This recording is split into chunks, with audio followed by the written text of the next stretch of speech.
Hi, welcome back to ACL Stands. In this episode, I'm going to take a look at the Habitone MC-2. This is a pretty heavy boombox. These type of brands that were around at the time had a lot of different names. It's got a LED meter here. Condition of it is, as you can see, pretty bad. Looks like it has oil and I can't get it off. But I'm just going to leave it how it is. Also, down here as well in the speaker, looks like it's been scuffed away there, so it needs to be re-chromed around here, like oxidation on the dials, knobs, missing some of the slider caps on that one. The tape deck looks to be pretty clean inside there. Take a quick look around the back here.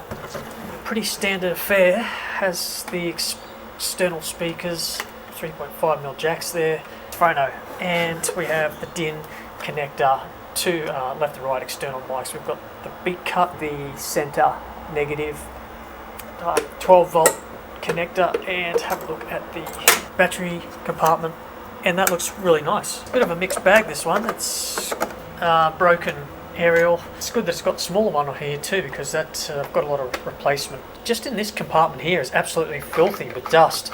It's like an orange dust. Same thing again on this one. I'm expecting these speakers to be pretty dusty. Two-prong power. First thing I guess we're going to have to do here is plug it in and test it out, see if it's working. And we're getting something on the tape. And we haven't engaged any of the buttons on the deck. Rewind. So both reels are working. So the tape appears to be functional. When I open this up, I'm going to have a look at this. It could be just dirty contacts or something, but rust that's coming up on that. These are metal grills. So I may have to respray these.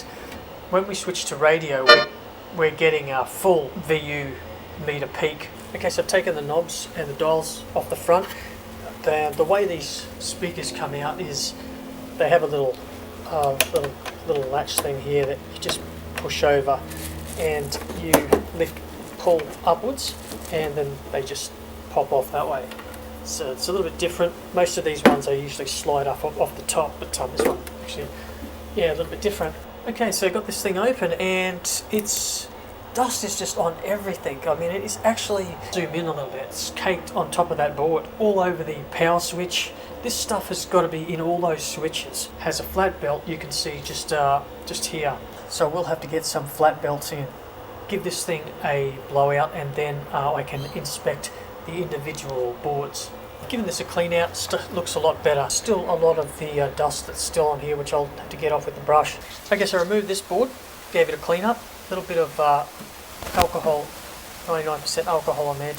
So this little graphic equalizer board looks pretty good. There's nothing really staring out at me that looks suspect.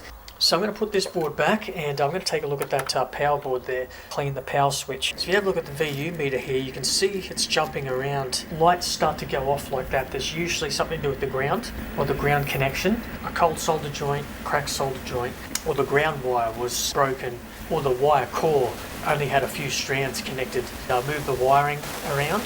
The first thing I'm going to do though is fix this end because it's accessible. I'll see if the issue is fixed. If it's still doing it, then there could be an issue on the other end.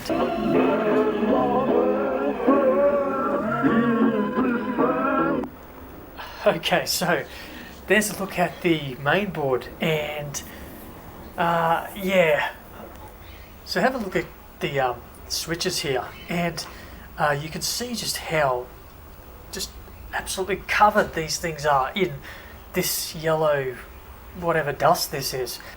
Now initially I thought that this area up here would have been saved from the dust, but it looks like the dust has gone right through and captured all inside, and from the outside this looks actually pretty clean, and when I was sticking the torch through there it looked like it was pretty good, but you can clearly see that's not the case. I've got the speaker connected back up here, and you can hear there's no more sound coming out of that speaker. So all it was just a lot of dust. We have no unwanted signal coming through onto the VU meter here. There's one other thing that I noticed here when I was actually cleaning this board up. So you can see that resistor hiding right here. copped a bit of a hiding. That is definitely going to have to come out. I'm going to have a look at what type of resistor that is. The other thing too is I think I will have to change the belt on that tape. So that's where we're going to leave it off in this episode. I need to get a resistor, and I also need to get another transistor. I don't have the 8050 transistor for this. Then we can take another look at this thing and see what else is going on, if there's any other issues. So that's it for this episode. Thanks for watching. I'll see you on the next project.